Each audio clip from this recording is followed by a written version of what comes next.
Hello. In this corner of my house, there are a few photos of my family. Here you can see an icon of the child Jesus being held by his mother. This is a strong symbol of the tenderness of the Madonna with her child. It was given as a gift from Father Oreste Benzi to my husband Maurizio and I on our wedding day.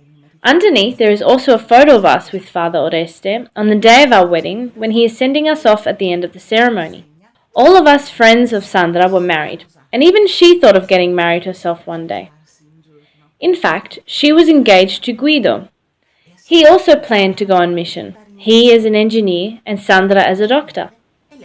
Talking about Sandra and her journey of beatification, Father Oreste Benzi says that she will be the first engaged saint. There are many types of saints, in fact: virgin saints, married saints, ordained saints, widowed saints, but there is not yet an engaged saint. This photo here is my bouquet from my wedding day.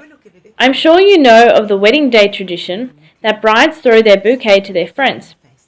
I very much wanted that Sandra would have caught my bouquet, but she was not present at my wedding. Instead, she was watching from heaven. And so I thought to bring it to her in person. I remembered a dream that Sandra was telling her mother about a few days before the accident. She had dreamt of her own funeral, which many people had attended, and of her gravesite that was always full of flowers. And so I brought her my flowers from my wedding, and I put them there to keep her company. She was laid to rest in the cemetery of St. Andrew in Casale, right in the place that she loved. Her grave is set out like a little garden. Sandra often went to visit little cemeteries.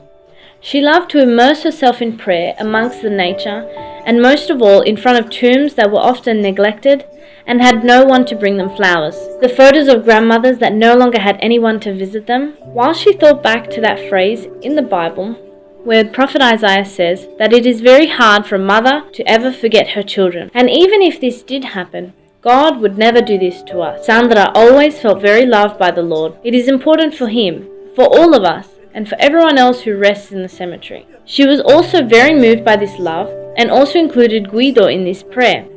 He also recalls that Sandra took him to go and pray at the forgotten graves first time they went out together after becoming engaged. Now I want to show you some photos of Sandra's family, just as if we were flicking through her photo album. Here are the parents of Sandra, Mum Agnese and Dad Giuseppe. Here is a photo of when she was 1 year old, and here she's pictured with her brother Raffaele. Here we can see Sandra at school, and she is holding her favorite doll very tightly. Raffaele and Sandra are playing together in the snow, and here Sandra is with her uncle, Father Giuseppe Bonini, on the day of her confirmation. And here we can see her big, beautiful smile. These were some photos of Sandra and her family. I wait until the next time that our adventure continues forward. Bye bye!